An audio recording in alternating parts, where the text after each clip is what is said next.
saya, istri saya baru hamil kedua, dia udah bisa bilang itu masih anak cewek ya Pak. Kenapa? Padahal dia Buddhis. Kenapa? Karena dalam buku saya itu saya tulis, Tuhan akan kasih saya 2 anak, Yosafat dan Sarah. Itu yang saya tahu. Itu saya tulis itu. Makanya buku itu udah selesai edit, saya belum cetak. Kenapa? Karena banyak sekali hal-hal sensitif yang baru bisa kita tahu setelah mungkin tahun 2024, 2025 nanti. Ya. Baru bisa kita keluarkan. Itu Pak. Ya, kami dengar katanya juga pendapatan dari tulisan pikiran Pak Ahok itu katanya hampir sampai miliaran. Gimana itu Pak? Ya, kita orang-orang beli buku yang kita tulis, kadang-kadang kan kirim buku, tulis nama, pesan, tanda tangan. Ya. Jadi jualan buku lah, buat hidup di dalam tuh. Penghasilannya tuh 22 miliar itu Pak. Wah, luar biasa. Dalam sehari, seminggu, buku yang dibuat ya? Dari tulisan itu ya? Saya masih tulis buku yang udah ada, dan tulis orang tinggal tulisin judulnya, tulis nama, pesan, apa. Ya kena kebayar pajak parah, saya keluarin. Ya, oke Pak Ahok, kita tahu bahwa di tengah-tengah bangsa ini sampai sekarang ini persoalan korupsi tidak kunjung selesai. Hampir semua lembaga eksekutif, yudikatif, legislatif, bahkan lembaga-lembaga yang notabene ya semua elemen pemerintah bisa dibilang sudah terlibat. Bahkan terakhir dengan kasus-kasus misalnya kasus legislasi marak. Ini menurut Pak Ahok bagaimana sampai bisa dibilang masih konsisten dengan ya bisa sederhananya integritasnya sangat diperhitungkan lah soal itu. Kira-kira bagaimana menurut Pak Ahok pengalaman soal ini selama gubernur dan sampai mendampingi Pak Presiden? Seperti itu. Seperti firman Tuhan katakan, akar segala masalah itu adalah cinta uang. Nah kalau kita gunakan firman Tuhan ini, akar segala masalah di Indonesia ini adalah korupsi. Kenapa korupsi? Karena mereka cinta uang. Kenapa mereka cinta uang? Mereka berpikir mempertahankan kekuasaan itu adalah dengan uang. Di samping untuk menikmati kekuasaan dengan uang. Nah harusnya menurut saya panggilan kita sebagai orang Kristen, kita adalah menyuarakan suara kenabian, bukan suara politik yang menghalalkan segala cara. Nah kita juga ngomong kekuasaan Tuhan. Itu kenapa kita pertahankan kekuasaan dengan menyuap? Padahal di firman Tuhan di Amsal juga mengatakan sebuah negara runtuh, ini terjemahan bebas ya, New Living Translation. The nation fall because a leader loves bribe. Jadi sebuah negara runtuh karena pemimpinnya suka menyuap. Nah kalau kita tahu kekuasaan dari Tuhan, tugas kita bukan jadi pejabat, ini ekses saja. Tugas kita adalah menjadi showcase untuk mempertontonkan bahwa kalau kamu mau paling besar, kamu harus paling banyak melayani. Itu yang Tuhan ajarkan gitu. Itu saya sampaikan. Bagaimana kita bisa bertahan seperti ini? Pertama anugerah, kedua usaha. Apa itu usaha?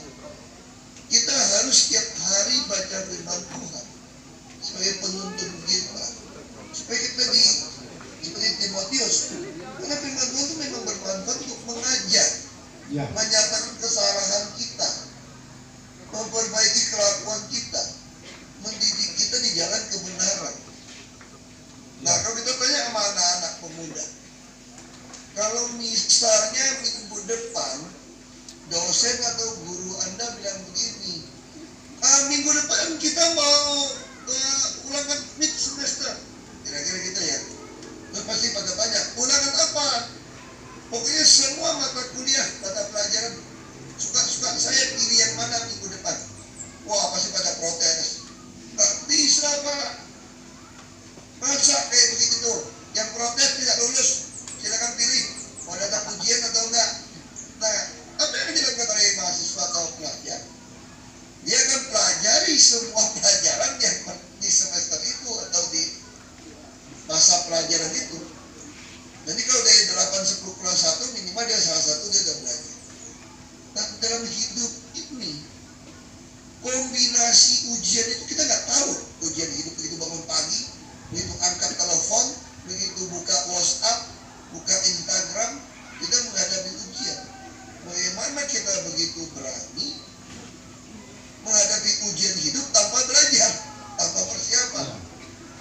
Nah, disitulah kita butuh baca firman Tuhan secara rutin, bukan main cuk. Tiap hari bergaul dengan Tuhan, kita bukan orang baik, kita orang baik dengan Tuhan. Semua orang cenderung jahat. Kita ini cenderung egois, cenderung jahat, cenderung berdosa. Tapi kan ada firman Tuhan yang kita baca tiap hari. Dia kasih tahu kita ini salah, ini nggak bisa, kita minta ampun nggak boleh. Kadang-kadang dia dikasih jawaban sama kita. Oh, rupanya waktu saya baca ini untuk menghadapi ini gitu. Maka itu sesuatu yang sangat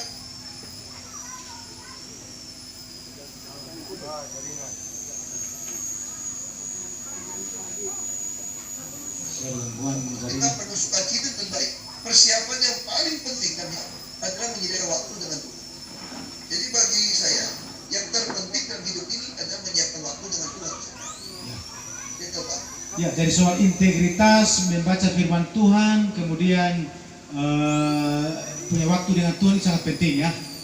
Oke.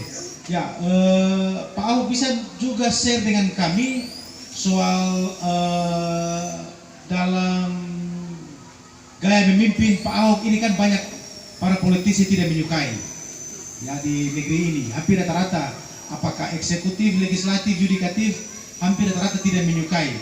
Sebenarnya dengan tipikal yang demikian, jawaban Pak Ahok ke mereka seperti apa kira-kira?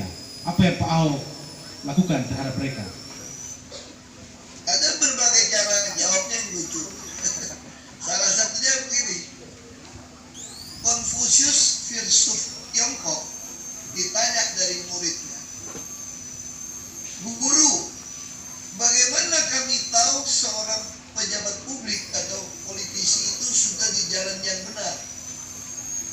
Lalu Konfusius menjawab, "Kalau kamu lihat yang benci dia sama yang suka sama dia itu kira-kira banyaknya sama gitu. Lalu ada yang seperti itu berarti dia udah di jalan yang benar. Kalau semua orang suka sama Anda, pasti ada masalah. Kalau semua orang benci sama Anda, itu pasti ada juga ada masalah. Jadi kalau ada yang suka sama nggak suka itu kira-kira agak berimbang, atau malah lebih bagus, berarti ada di jalan yang benar. Ini jawaban dia. Tapi saya jawaban yang paling menarik itu ketika saya ditegur Tuhan. Waktu itu saya calon gubernur Banten. Kalau kita jawab bisa menang lah kira-kira gitu ada calon. Ya. Tapi waktu saya putuskan itu, firman Tuhan itu yang keluar. Sebuah negara runtuh kalau pejabatnya suka suap. Saya punya waktu jadi pejabat. Terus orang kasih nasihat sama saya. Bapak kalau kalah kita sogok itu dosa. Jadi kalau Bapak menang, oknum hakimnya tidak disogok untuk mendapatkan hak Bapak itu bukan dosa. Tapi waktu saya menentukan itu firman Tuhan yang pernah saya baca itu yang keluar. Itu fungsi Roh Kudus mengingatkan kita akan firman yang pernah kita baca. Nah, lalu waktu saya berpikir sebagai manusia, saya juga lemah, panas juga kan. Bisa jadi gubernur, kenapa nggak jadi? Jangan keenakan yang ngalahkan saya dan Tuhan disenang-senang. Tapi pada saat itu Tuhan pun bisa suruh keledai William bisa ngomong gitu. Kalau kita lagi berdoa sama Tuhan, saya berpikir seperti itu. Kalau Bapak lagi berdoa sama Tuhan, tiba-tiba ada suara, Bapak lari nggak terpilih? Pasti lari. Ada suara. Tapi kalau ketika dia pakai orang dalam rumah bersuara, kalau pakai anjing bersuara, saya juga bisa kaget setengah mati. William nggak kaget. Keledai ngomong, pasti pakai orang kan? Nah, waktu itu saya tanya, maka istri saya itu dia juga nggak ingat. Tapi saya dengar begitu jelas dia ngomong. Waktu saya bilang mau jadi gubernur beneran nih, kita fight ini. Terus kenal kamu lah mau jadi murid Yesus atau murid Barabas. Dan dia nggak, tapi dia ngomong itu. Tapi bagi saya jadi teman duduk langsung terbayang ketika di hadapan Udah mau pemilihan, dia masih tanya, siapa yang mau saya pilih, saya bebaskan. Satu Yesus gak ada salah, satu Barabas penjahat pembunuh. Yesus kalah voting sama Barabas, kira-kira kan? Jadi saya langsung ingat maksud Tuhan. Ya. Saya ini murid Yesus, bukan murid Barabas. Mereka kadang-kadang banyak orang yang teologinya sukses itu tuh soal bukan murid Yesus, dia murid Yudas betul. Saya bilang, kenapa murid Yudas Iskariot? Kalau Yudas ditanya, pilih Yesus atau pilih uang? Tiga keping. Yudas dengan tegas menjawab, pilih Yesus. Buktinya apa? Uangnya dibalikin kan? Ya. Dia buang itu uang 30 keping. Karena dia pengen Yesusnya. Ya. Tapi kita lebih sering jadi orang Kristen. Baik jadi murid Yudas. Uang mau, Yesus mau. Apa sadar kita jual Yesus kan? Nah, jadi ini penting, ini dasarnya penting itu menurut saya. Ya. Nah, kita bisa tahu, nah di situ butuh tiap hari kita doa banyak firman Tuhan. Supaya firman Tuhan menjadi iluminasi, betul-betul mengajar kita, menyatakan kesalahan kita. Ya. Itu yang terjadi. Ya. Jadi firman Tuhan merupakan landasan kuat ya sebetulnya pengalaman Pak Ahok ya dalam soal bagaimana menegur pemimpin-pemimpin yang fasik, yang kompromi, bermain sogok sana sini, dan ini luar biasa. Yang berikut Pak Ahok, ini kami pemuda sebetulnya berdasarkan data di Maluku Utara, ini kurang lebih 40 sampai 50 ribuan untuk pemuda. Bisakah Pak Ahok suatu saat nanti bisa jalan dengan kami, berkunjung ke kami? Karena kami di sini punya sinode sendiri, ada sinode di sini di Maluku Utara. Ya, Gemi, sinode Gemi. Dan tentunya kami rindu hubungan ini tetap erat, hubungan tetap terjalin dengan Pak Ahok. Untuk kami butuh pikiran-pikiran, karena tentunya kami mau ya di bangsa ini tipikal seperti Pak Ahok lah yang harus dominasi paling tidak di negeri inilah, seperti itu, sama dengan negeri kami, seperti itulah Pak Ahok. Kira-kira bagaimana Pak Ahok? Saya nggak bisa janji juga kalau ada kesempatan ke sana ya kita bisa. Kalau sengaja datang itu agak susah tuh Pak. Kan udah lama Pak Ahok. Program kita bikin program yayasan itu mencari pemimpin DTP. Kita daftar. Ya. Program secara online, nanti yang terbaik melakukan kerja sosial kita undang nginep di dekat rumah itu Pak, atau di rumah nginep. Ya. Jadi dia belajar langsung. Nah karena pengalaman saya kalau kita datang ngajar-ngajar begitu Pak ya, kayak kita ikut retret saja Pak, habis selesai lupa lagi semua Pak. Hanya semangatnya suap-suap buku gitu.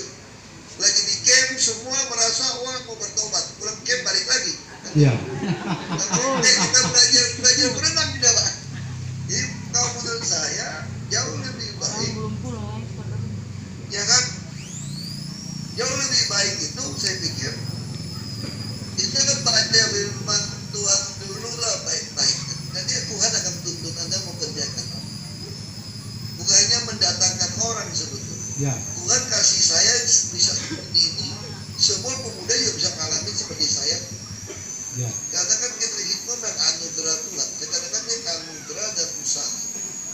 Ya tentu kalau ada kesempatan ke sana, ya boleh kau sengaja ke sana. Rasanya susah, Pak. Waktunya sangat mepet juga. Iya Pak Ahok, jika dibandingkan soal alam, ya soal natural, ya mungkin di Jakarta dengan kita di sini berbeda. Kalau Pak Ahok sampai di sini ya, di sini surga dunia ini, Maluku Utara ini surga dunia sebetulnya Pak Ahok.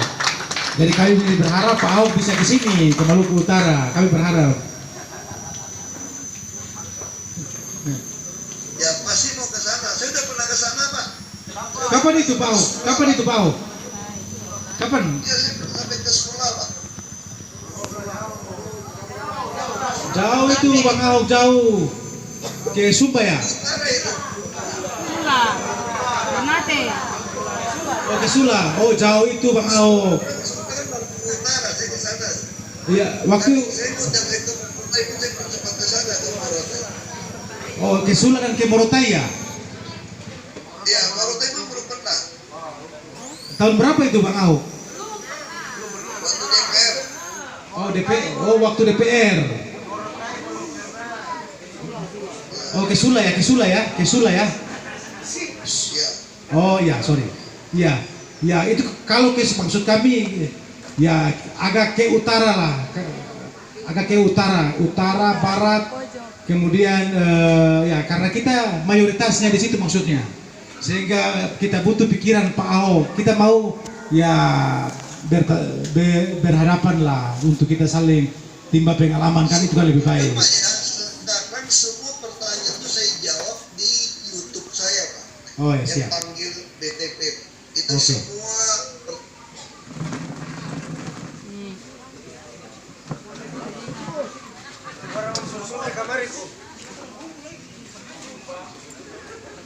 banyak pengajian berbagai macam. Ya. Itu bisa orang lihat pertanyaan-pertanyaan yang umum terjadi. Oh. Sekarang ada itu jauh lebih baik. Mungkin Pak Pendeta Hernas saya bisa dapat memberikan masukan sedikit. Ya silakan Pak Dubel ya. Ya, mungkin kami dari pemuda di Maluku Utara memang kami sementara memikirkan bagaimana terjadi sebuah transformasi para pemimpin. Dan memang salah satu pemimpin yang kami idolakan dan tentunya menjadi tokoh sentral orang Kristen sekarang ini, tentunya kami sangat mempercayai Pak Ahok yang sudah membuktikan. Kami sudah banyak sharing Pak dengan teman-teman pemuda dari berbagai organisasi. Dan sebenarnya kami rindu bagaimana mempersiapkan mereka melalui sebuah acara yang sementara kami pikirkan, dan kami rindu bisa dapat menyesuaikan dengan waktu Pak Ahok sehingga kami bisa dapat mempersiapkan. Memang khusus untuk ini itu ada sekitar 15.000 pemuda Pak, dan itu belum termasuk pada gereja-gereja yang lain. Nah ini yang mungkin Pak Pendeta Hernan tadi ingin menyampaikan. Dan kerinduan kami kalau memang itu bisa kami bisa dapat mengatur Pak. Dan kerinduan kami Bapak bisa punya kesempatan ya secara langsung. Ya. Ya, jadi substansinya ke sana Pak Ahok. Kalau orang itu ramai paling cocok yang pakai Zoom seperti ini Pak.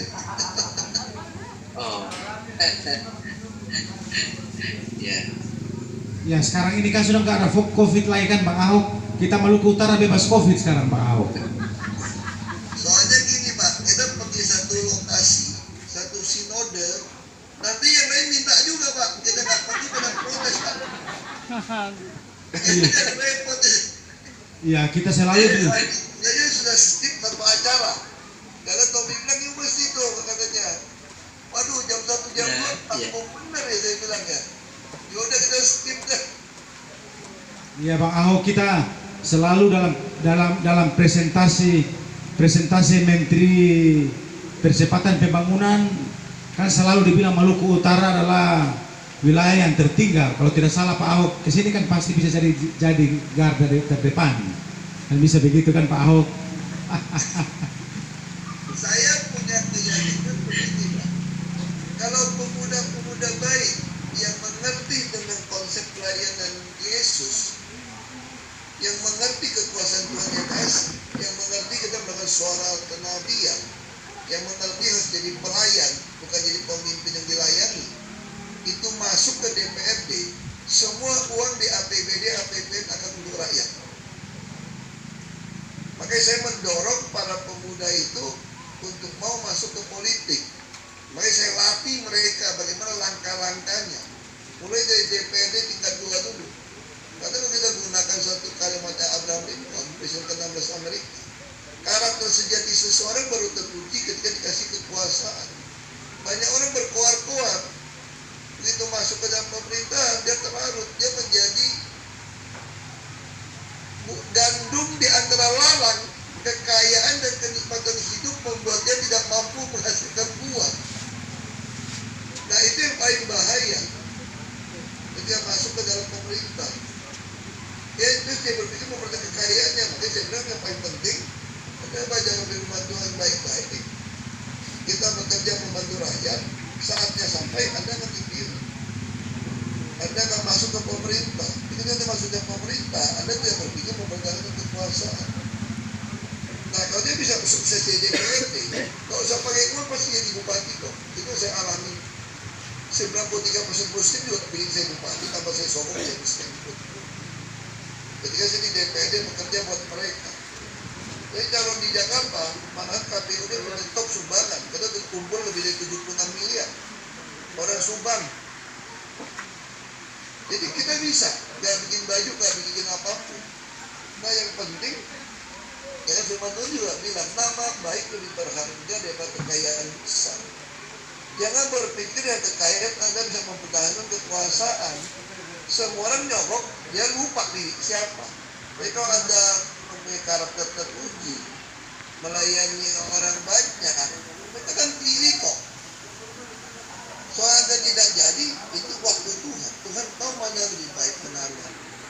Makanya Martin Luther King Jr. dalam pidatonya, saya suka sekali mengutip kalimatnya itu. Kalau saya gunakan cintalah, itu ada cinta negara dan cinta rakyat.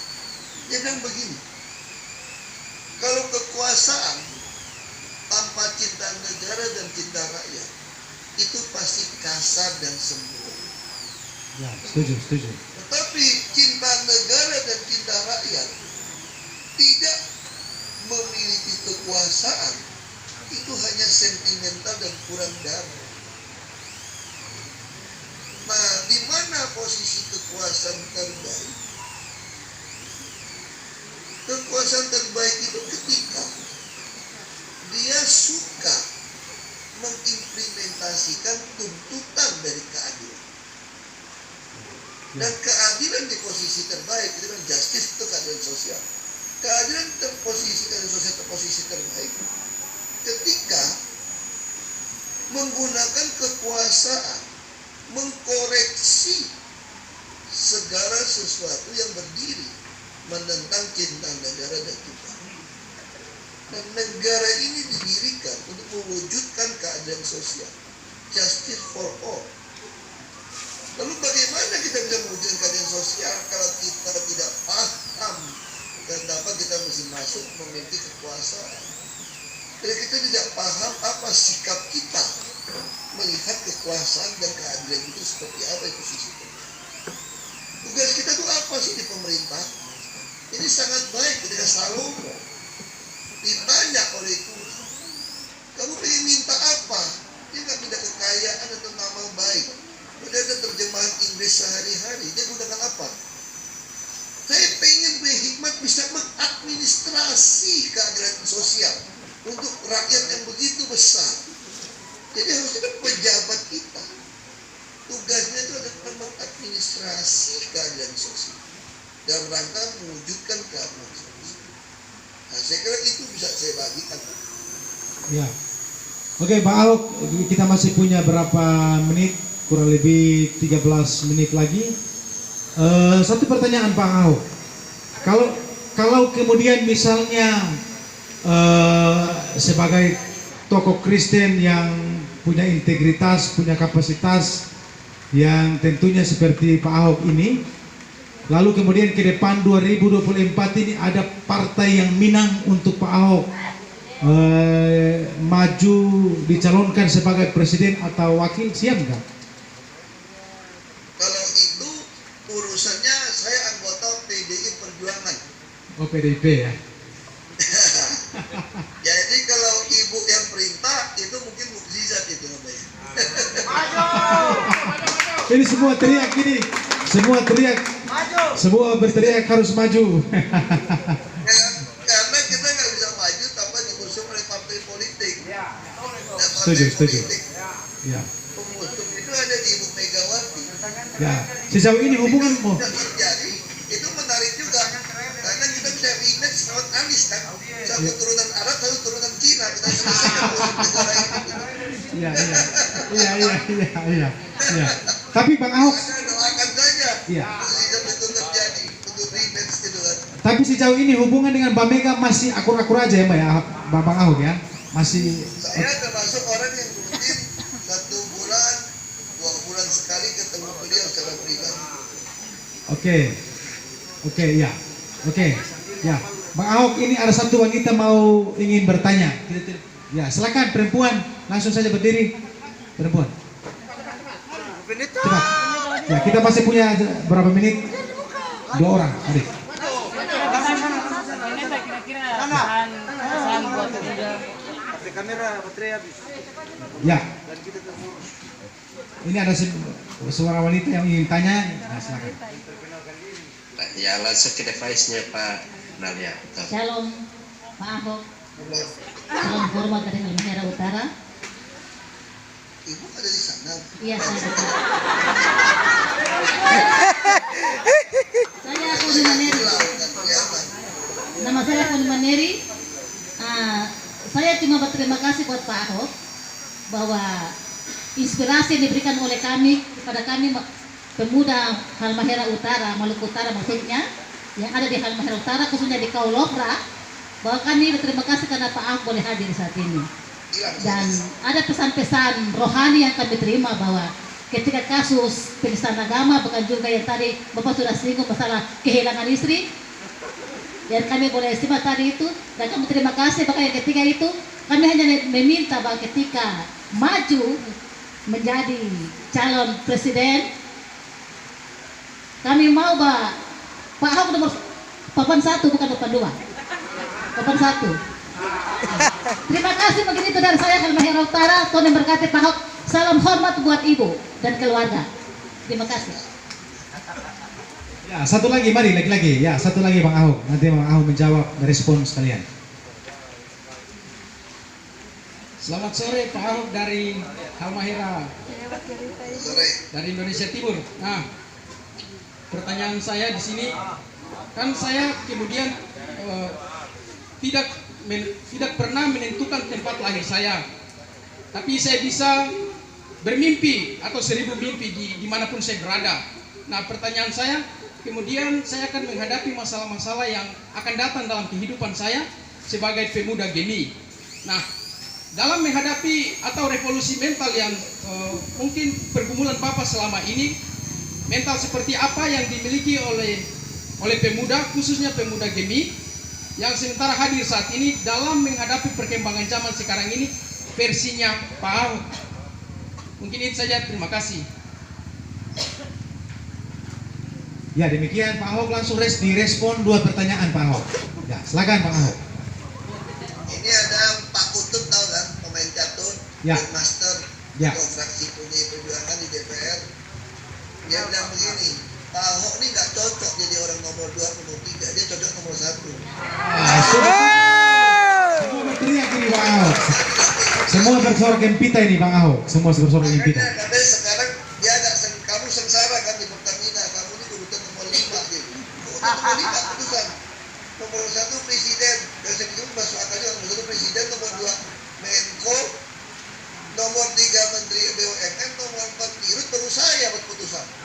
Ya, setuju. Saya, ini cara Tuhan menyiapkan saya, training saya yang sempurna sebelum ke pertempuran yang sesungguhnya. Ini ada satu preparation yang baik, persiapan yang sangat baik. Ya. Yang jawaban nomor 2, bagi saya di dalam dunia yang berubah begitu cepat, pemuda itu Anda harus patokannya pegang firman Tuhan. Ketika Anda memutuskan, kan kita ikut Tuhan itu kan opsi. Jadi dari waktu ke waktu itu soal pilihan. Anda mau pilih yang mana? Nah, sama juga ketika saya waktu itu, ketika saya di DPR, saya ditawarkan kembali jadi gubernur Bangka Belitung. Tapi dalam pergumulan saya tidak, untuk apa sih ke Bangka Belitung ya? Sedangkan saya pengen menjadi showcase sebagai etalase mempertontonkan sebuah kuasa transformasi Tuhan di dalam pejabat pemerintahan. Lalu saya bingung, lalu nasihat begitu banyak yang datang. Nah, sekarang pemuda kan informasi begitu banyak.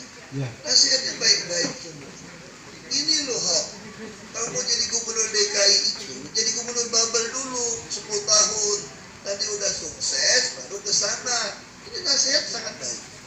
Lagi pula Jakarta lebih susah. Itu kayak Pilpres, 50% plus 1. Kalau di bubble 25% menang sudah jadi kamu. Pasti kamu jadi. Karena survei 63%. Lalu saya doa, apakah saya mau jadi gubernur? Kan sebetulnya. Saya mau jadi etalase showcase untuk mempertontonkan kuasa transformasi. Untuk mempertontonkan bagaimana seorang pejabat itu adalah yang melayani. Itu yang saya tahu itu. Jadi, nah bagaimana menjawabnya bingung kan? Nah, dalam pergumulan saya ketika saya membaca firman Tuhan secara rutin, mungkin Bapak Ibu udah sering dengar atau saudara-saudara dengar baca firman itu. Masih ingat di Kisah Para Rasul ketika Paulus direncanakan mau dibunuh kalau dikembalikan ke sidang di Yerusalem. Lalu dikasih tahu Paulus pernah tahu itu. Paulus bilang, saya naik banding kepada Kaisar. Lalu putusannya apa? Oke, kamu naik banding pada Kaisar, berarti kamu harus ke Roma untuk ketemu Kaisar. Lalu di situ mulailah perjalanan Paulus. Jadi bagi orang lain itu biasa aja membaca itu. Di pagi itu waktu saya membaca itu, saya dapatkan iluminasi. Kalau saya mau menjadi saksi Tuhan, harus di pusat ekonomi, pusat budaya, pusat pemerintah. Sama seperti Paulus ke Roma. Kalau begitu berarti saya mesti ke Jakarta, bukan pulang ke Babel. Tapi bagaimana tahu dari Tuhan? Saya mesti satu, tak masuk akal saya ke Jakarta. Bagaimana mau calonkan saya? Kedua, kalau saya cerita sama orang, saya ditertawain. Sampai sepupu saya bilang sama mamanya, tolong bilangin ke mamanya, kok aku takut dia gila. Masa mau jadi gubernur DKI, menolak gubernur Babel? Tapi saya minta tanda Tuhan. Saya takut. Saya minta membuka KTP, langkah demi langkah. Dan Tuhan buka jalan. Kita minta tanda. Mungkin semua orang nggak akan percaya saya mau jadi gubernur DKI. Saya gubernur Babel masih jadi. Teman saya mau nyumbang. Kata om saya, burung di tangan dilepas. Burung di udara mau ditangkap masih mending. Di udara belum kelihatan burungnya, lu lepas burungnya lu tangkap. Kamu gila apa katanya? Tapi karena saya ikutin iluminasi firman Tuhan, saya paham. Walaupun memalukan untuk saya cerita, Anda lihat saya jadi gubernur DKI. Jadi bagi saya pemuda sekarang dengan informasi begitu luas, dengan visual media begitu banyak, Anda butuh firman Tuhan. Anda butuh iluminasi firman Tuhan yang menuntun Anda. Maka yang paling penting dalam persiapan untuk memulai hidup kita setiap hari adalah waktu teduh dengan Tuhan. Anda tidak boleh hilangkan itu. Kalau saya mau berangkat jam 6 pagi dari rumah, saya minimal harus bangun jam 4 atau 4.30. Supaya saya punya waktu untuk baca firman Tuhan, untuk masih punya waktu senang. Kalau sekarang agak kepepet, malamnya tidur agak telat, saya harus bangun 1,5 jam. Itu saya dengarkan firman Tuhan itu pakai Bible yang suara. Saya kalau baca di jalan kan agak goyang. Jadi saya pakai Bible yang suara. Nah kalau Anda mau belajar bahasa Inggris dengan baik, Anda belilah Alkitab yang New King James Version, NKJV, lalu Anda masuk ke audio book Bible yang NKJV. Saya punya Bible menarik, itu theatrical, kayak film. Ada Yesus lagi di laut, ya ada bunyi ombak. Orang ramai teriak, ada kayak film, cuma tanpa lihat. Itu dia waktu saya baca itu, saya dengarkan itu, saya jadi bacaan. Saya betul-betul perbaikan banyak sekali bahasa Inggris. Dan menurut saya buku bahasa Inggris terbaik untuk Anda belajar, yang semua lengkap, ada angka, ada narasi, ada cerita, ada percakapan, itu adalah Alkitab. Dan Anda tinggal ambil New King James Version dengan dengarin suara yang sama dengan firman. Anda dengar, Anda lihat, Anda ulangin, ikutin. Saya jamin bahasa Inggris Anda diperbaiki. Saya nggak pernah kuliah di luar negeri. Kalau tanya, masa kamu belajar bahasa Inggris dari mana? Saya pernah les dasar. Tapi perbaikan saya itu semua dari bacaan Alkitab dengan suara. Saya baca, keluarkan suara. Saya bisa tahu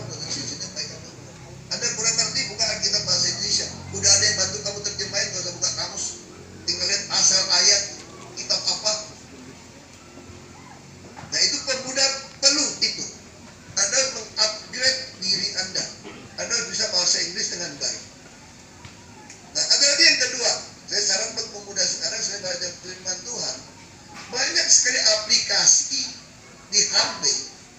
Salah satu itu Duolingo. Duolingo itu tempat belajar berbagai bahasa. DUO, Delta, Uniform, Oscar, 5 India, November, Golf, Oscar. Gambar burung hantu. Saya nggak ada saham di situ. Saya belajar bahasa Mandarin sekarang. Saya sudah belajar 1.500 kata. Wow. Saya mengupgrade diri saya. Karena dunia ke depan, Cina mungkin akan menjadi empire baru. Nah, pemuda harus mampu ikuti perkembangan bahasa dan teknologi. Teknologi tentu selain ikut firman Tuhan, bukan doa.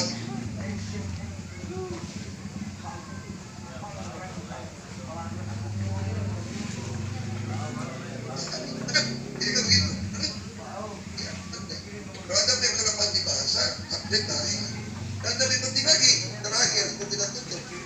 Kita sekarang tubuh kita ini adalah bait suci Allah. Bait suci Allah ini bukan hanya kita persembahkan sebagai persembahan yang hidup, tapi juga sehat, harus sehat. Dan tentu harus kudus. Yang hidup dan kudus dan sehat. Anda harus olahraga. Apa yang tinggal di Maluku Utara, olahraga paling murah itu apa? Lari, jangan cepat. Semua kolesterol Anda hilang kalau pagi-pagi jalan. Perut Anda juga akan langsung kempes itu dengan baik. Pakai celana juga lebih cantik, lebih ganteng. Itu aja Pak Pendeta. Saran dari pemuda. Oke, makasih Bang Ahok. Ya, ini sebagai closing statement Bang Ahok. Bang Ahok kan punya foundation untuk mentraining setiap youth. Apakah bisa kemudian kami dari Maluku Utara, ya beberapa wilayah lah dia seperti itu dibilang, untuk mengutus semacam mengikuti training tadi yang Pak Ahok sudah bilang itu, untuk siapa yang punya visi ke eksekutif, ke yudikatif, ke legislatif, sehingga betul-betul berintegritas lah. Apalagi ini Pak Ahok punya pengalaman luar biasa. Kira-kira gimana Pak Ahok? Kita buka untuk siapa saja kok untuk bisa ikut. Tadi ada batch kedua pendaftaran online. Nah, batch kemarin 1.000 lebih yang tertarik. Lalu yang mengisi form, mengisi pertanyaan kami, kalau nggak salah hanya 500-an. Lalu dari yang paling benar itu 250. Lalu kita seleksi 150. Dari 150 kita kasih di proyek-proyek, kita seleksi hanya 20 orang. Jadi nggak semua orang punya hati rajin untuk bekerja. Banyak orang pengen jadi pejabat, tapi tidak mau kerja, tidak peduli sama rakyat. Nah di situ kita kan seleksi, kita hanya mau melatih orang-orang yang rajin, yang mau bekerja, yang punya hati. Ya. Itu kira-kira Pak. Kita Ya. terbuka siapapun bisa. Iya, nanti teknisnya itu kami akan mengatur untuk di wilayah-wilayah, sehingga kami akan mengutus untuk youth yang nantinya akan. Itu ada website-nya Pak, aplikasi Good Kind. Oke. Anda bisa masuk ke aplikasi Good Kind. Good Kind itu ya good dan kind lah. Bagus dan baik lah. Good dan kind disambung Good Kind. Oke. Nanti kami butuh linknya untuk kita registrasi mungkin Ya, di itu Good depan. Kind Pak. Nanti dikirimnya. Oke, kita beri aplaus dulu untuk Bang Ahok yang mengundang kita nanti untuk sebagai follow up. Ya Bang Ahok, kita foto bersama dulu ya. Ini yang paling lucu nih, foto di Juk itu paling lucu. Ya, kita foto dulu Bang Ahok. Ini jarang ini. Ini sebentar di setting. Mari berkelompok-kelompok silakan.